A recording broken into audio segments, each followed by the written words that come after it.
There in the distance is downtown St. Louis. Here where we stand is the heart of the city. This is the Mill Creek area of St. Louis. All around is destruction. Half-crumbled buildings, the shells of yesterday's long gone.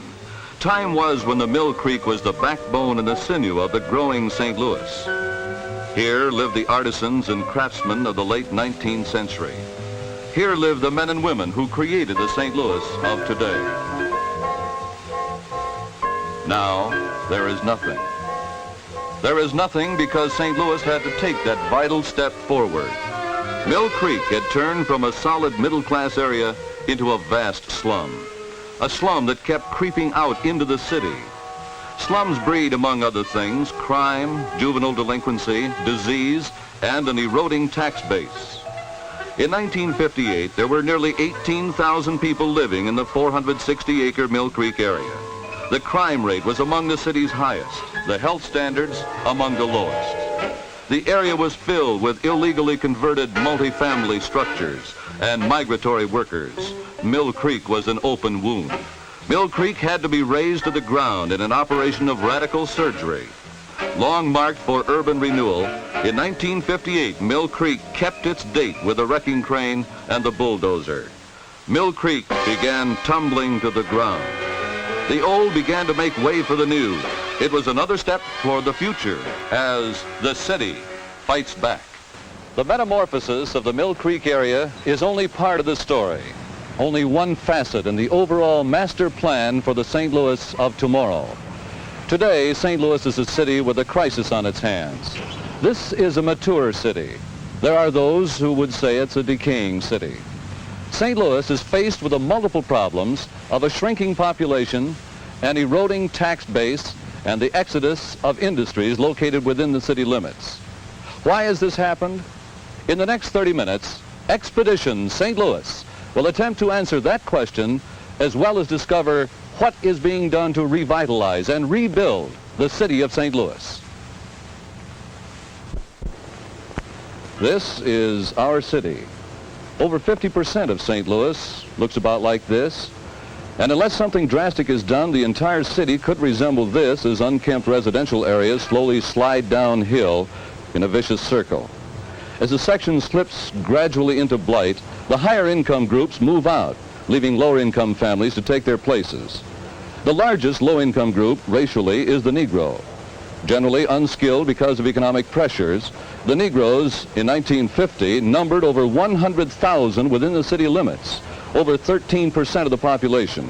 Today, there are many more Negroes in St. Louis, comprising a larger percentage of the population, and that is a decreasing population.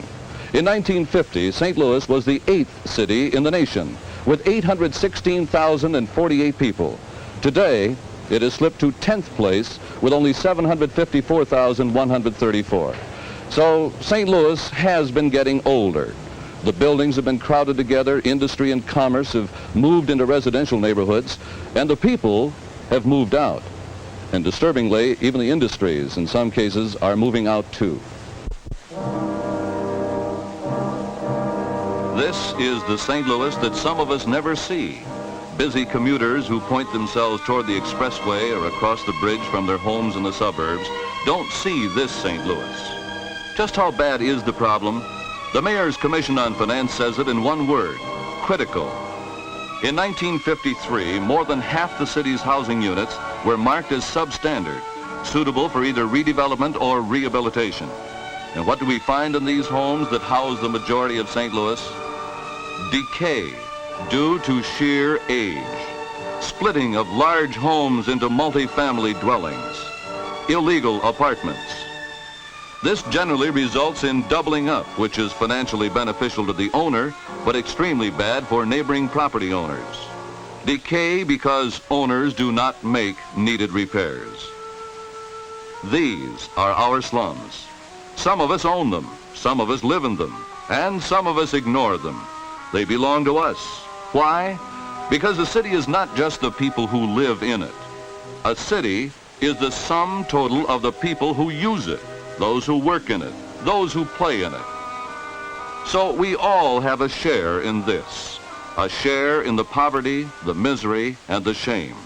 If the city is to live and furnish life for us, the creeping blight must be amputated. It must be amputated before it is too late.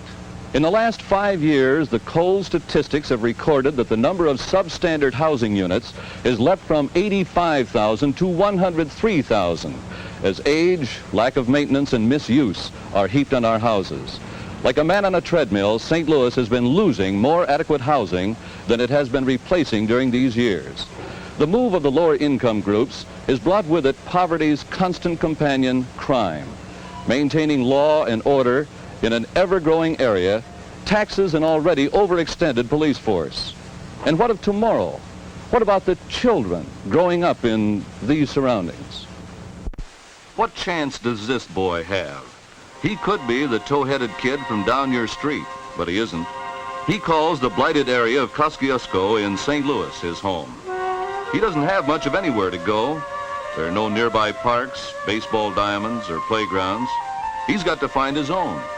Luckily, he and his friends have one right in their own front yard. Nice playground, isn't it? Dangerous? Yes, but they don't care. It gives them something to do. Yes, these children belong to all of us. How long has this problem been with us? Well, it's been there for a long time, but like an avalanche, it's been gathering momentum through the years of the 20th century until it threatens our very lives. St. Louis has been fighting against this decay and decline since before the days of World War II.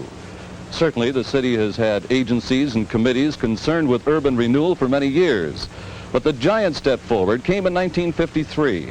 In December of that year, there was established under the laws of Missouri and through an enabling act of the Board of Aldermen, the Land Clearance and Redevelopment Authority. That agency, which functions as an independent municipal corporation, is housed today in this building at 2031 Olive Street in St. Louis.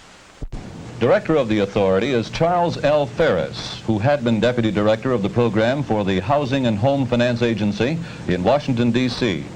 Mr. Farris, St. Louis isn't the only city in the country with this type problem, is it? No, most cities are confronted with problems of decay and blight. However, the problems in St. Louis were of greater magnitude in relation to the size than that of most cities in the United States. Mm-hmm. What are the legal powers of your authority? Well, the authority has the power to plan for urban renewal and redevelopment, as well as to plan for public housing projects, and to carry out such plans once the urban renewal plans have been approved by the Board of Aldermen. Mm-hmm. The authority may acquire property through voluntary sale or by condemnation, and may sell these properties to redevelopers for uses specified in the approved urban renewal plan. Are you and your deputies appointed to your Well, jobs? the executive director is selected by the mayor and the board of commissioners of the authority. However, the executive director is charged with the responsibility of selecting the balance of the staff. How are your projects financed? Well, federally aided urban renewal projects are financed through loans and grants from the federal government, together with local contributions in the form of cash and non-cash grants and aid in the form of land donations and public improvements, which will serve and support the urban renewal projects.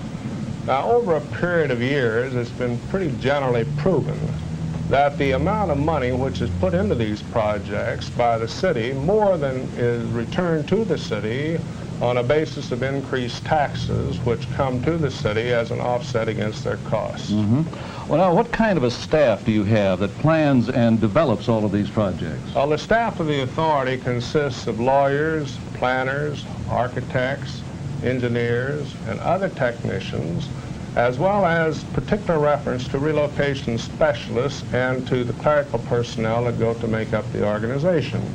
In our central office, we have approximately 65 people who devote their time to the various phases that relate to the planning and the carrying out of these projects. Mm-hmm.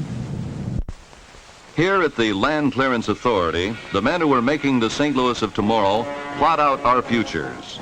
Here, in collaboration with the City Planning Commission, city departments, and the Board of Education, skilled planners, engineers, and other technicians lay out the step-by-step elimination or rehabilitation of a city unit. Here, coldly charted on graphs and maps, is the timetable of destruction. But once the old has been torn down, the builders come in to make a better St. Louis by rehabilitating and rebuilding. The first major urban redevelopment was the Clinton Peabody Terrace. Completed in the war year of 1942, Clinton Peabody has 657 dwelling units on 27.5 acres. Here, and in Carr Square Village, completed at the same time, families with low incomes have found a place to live for the past 18 years. Scattered around the inner belt of the city are the newer high-rise developments bearing names like Cochran Garden Apartments, Pruitt Homes, Igo, and Darst Apartments. These are the low-income projects of the last 10 years. Construction is in progress on the Anthony Webby Apartments, which will include 112 dwellings designed especially for elderly persons. Planning for more than 1,000 additional dwellings, more than 200 for elderly persons, is now in progress. These developments are run by the St. Louis Housing Authority, which is a municipal corporation similar to the Land Clearance and Redevelopment Authority. Rents in these buildings start as low as $40 a month, including all the utilities. The rent paid by the tenant is determined by income and family composition. This is a far cry from the crowded, collapsing tenements that many of these people have known. Here in bright new buildings with spacious grounds, they can live. Live with indoor plumbing, electric lights, fresh plastered walls, and the rest of the conveniences that are expected in the 20th century. In these projects, children can play in safety on the wide lawns, not in the littered alleys and vacant lots. Here they have the bright, clean new schools that they need so that they can learn to live. Until recently, all St. Louis urban renewal projects had dealt with the problem of providing decent low-income housing. In the last few years, however, the redevelopment authorities have become increasingly aware of a need for middle-income housing. A partial answer, the Plaza Apartments. Today, the slim, clean lines of the Plaza's 6 buildings are complete. This area, within walking distance of downtown St. Louis, contains nearly 1,100 apartments renting from $95 to $162.50, varying in size from efficiencies to 2-bedroom apartments. Here is living for 2,400 people where only 105 made their homes before. For the first time, the city offers its residents first-class accommodations within the downtown area, with Kiel Auditorium, the library, and parks nearby. The Mill Creek area was once the backbone of St. Louis, and it will be again. In these 460 acres before demolition began, nearly 18,000 people, mostly Negroes, lived compressed in a colored ghetto. The once solid working man's brick 2-story flats had been carved up with cardboard and packing crates to make more room for the influx from the south. The antiquated sanitary facilities and overloaded wiring of a bygone era could not take the squeeze forever. And Mill Creek was not paying its way as a part of the community. The area brought in only $325,000 in taxes each year. When the Mill Creek project is completed, 7,300 people will live where 18,000 tried to live before, and there will be an adjacent industrial park. The 7,300 residents of tomorrow and the new industries will bring the city tax money in excess of $2.5 million annually, a 7-fold increase in income from that area, as well as a decrease in municipal services required. Mill Creek will be able to look forward to wide streets, adequate sanitary facilities, spacious malls and parks. And St. Louis University will expand into Mill Creek using 21.5 acres to provide new campus for its growing need in the population explosion of the 60s. In South St. Louis, the 220-acre Kosciuszko area, a predominantly white slum where 3,100 families lived, is beginning phase 1 of its renewal. The Land Clearance for Redevelopment Authority is buying up land preparatory to razing and demolition to create an urban industrial park and a rehabilitated commercial center, the first in the nation. In this section of slums and rundown business realty, the records have already begun. By 1962, a modern industrial park and commercial shopping center will be ready for industry and business. All this is part of the radical surgery needed in St. Louis's plan to fight back. But in all this, St. Louis is not forgetting the proud heritage of its past. Many sections of the city are marked for rehabilitation, not redevelopment. Some of these 19th century mansions have been restored with loving care by their present owners. There are many homes like this in so-called borderline areas. In many of the once fashionable areas of old St. Louis, the creeping blight is making itself felt. These neighborhoods are teetering on the brink. Signs for sleeping rooms and furnished rooms advertise the fact. A nudge of neglect in houses like these will be a part of the Mill Creek of tomorrow. A lift in the right direction and they can be reclaimed. A prime example of what can be done by enterprising individuals is making itself felt in the West End area of St. Louis. These people have discovered that the ghosts of St. Louis past still inhabit these homes. Built by Victorian craftsmen, the houses are being given a new life by their owners. These dedicated people are single-handedly, without financial help from the government, gambling their own money and time on the hope that St. Louis will make it back. These are the people who are finding it more convenient, more enjoyable, and less expensive to live in the heart of this metropolitan area in the shadow of downtown St. Louis than spend time commuting. Even though some carefully manicured townhouses are slowly coming back, these areas are still spotty. Less than a block away from here are the rooming houses in the rundown buildings. But it's encouraging that portions of the area are being given a new lease on life. Keystone of the Renaissance of the West End is Gaslight Square at Boyle and Olive. The street's beginning to take on the look of the fashionable 90s. Crowds are so thick on weekends it's almost impossible to find a parking place in the immediate area. Things of interest are the sidewalk artists making sketches to order and exhibits of oil paintings. Dotting the area, which is part of the famed tornado zone of St. Louis's 1959 twister, are restaurants, saloons, and espresso houses bearing names like the Gaslight, the Crystal Palace, the home of Saloon Theater, the Opera House, the Laughing Buddha, the Carriage House, Montaglione's Espresso House, and the Golden Eagle. St. Louisans are flocking to this new mecca of nightlife in ever-increasing numbers. St. Louis has been called the Dowager City, and perhaps with good reason. But the old lady seems to have lifted her skirts and is proving that she can still tap out a pretty good tune at the age of nearly 300 years.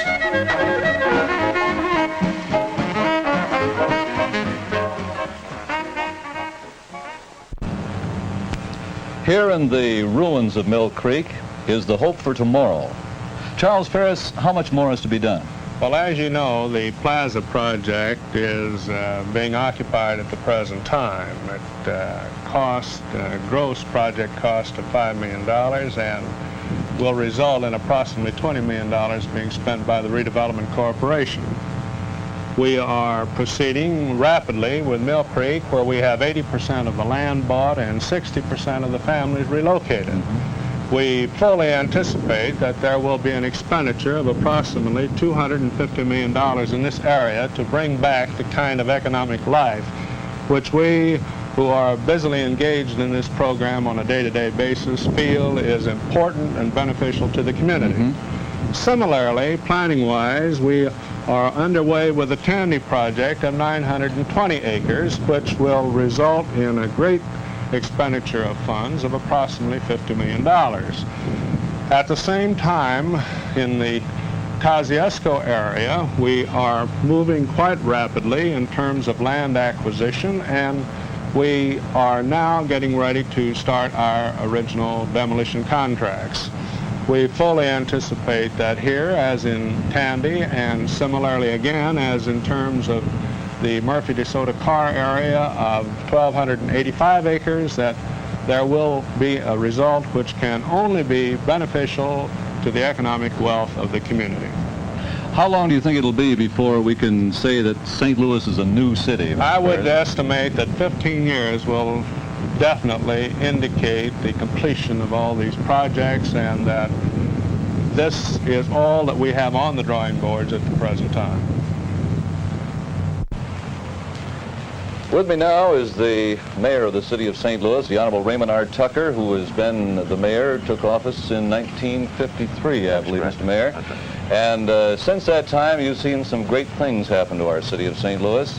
What specifically are some of the things that you'd like to point out that have shown improvement as far as the civic progress of our city is concerned? Well, we might start with the airport. That was completed, it was initiated on the Mayor d'Ost. It was completed since 1953.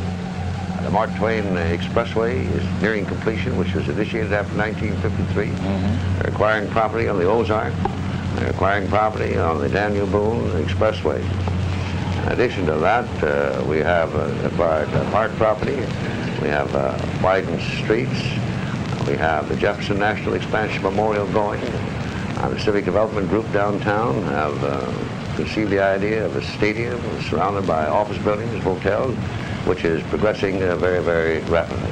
Well, Mr. Mayor, one of the biggest projects, of course, has been the establishment of homes for the people, and especially the relocation of those who have been taken from their homes, or rather their homes have been bought from them, well over here in the Mill Creek area and the Tandy and Kosciuszko.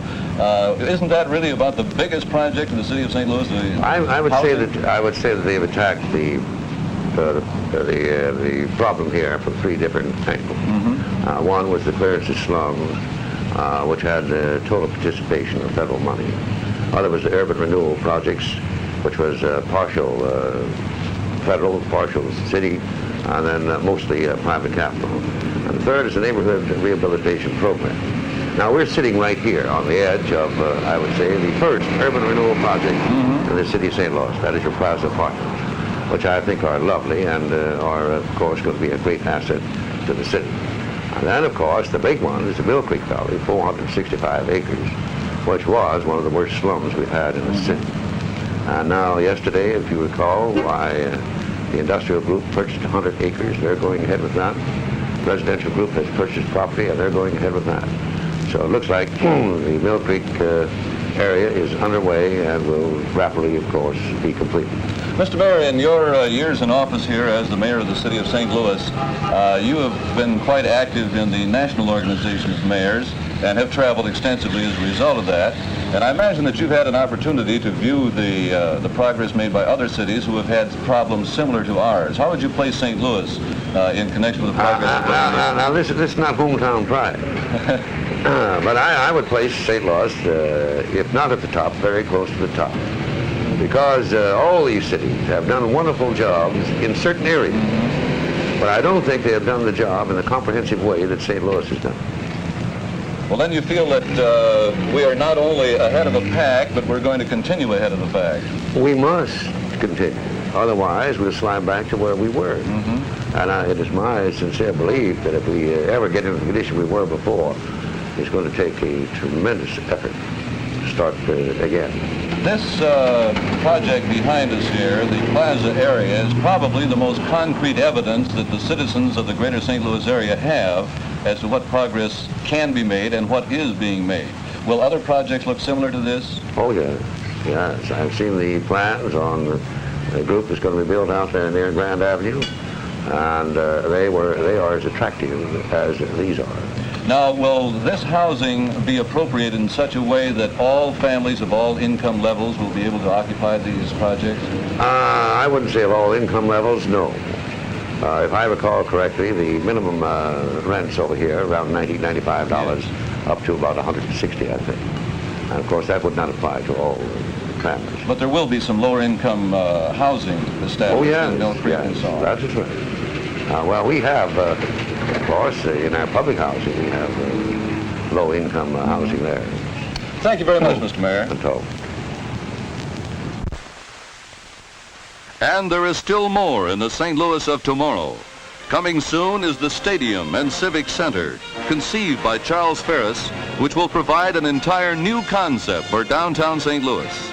A 55,000-seat stadium to house the St. Louis football and baseball Cardinals, surrounded with a designed complex of offices, hotels, shopping, and parking areas.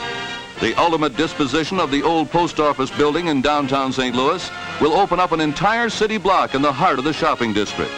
And on the riverfront, builder Lewis Kitchen is planning 3 28-story luxury apartment buildings. And crowning the rebirth of the city will be the Jefferson National Expansion Memorial, the Saarinen Arch, slicing its graceful curve 630 feet across the St. Louis skyline, towering above the reason for it all, the mighty Mississippi, the father of waters. St. Louis, the city, like the river, old and yet forever young. The city is wounded, but not dying. The city fights back.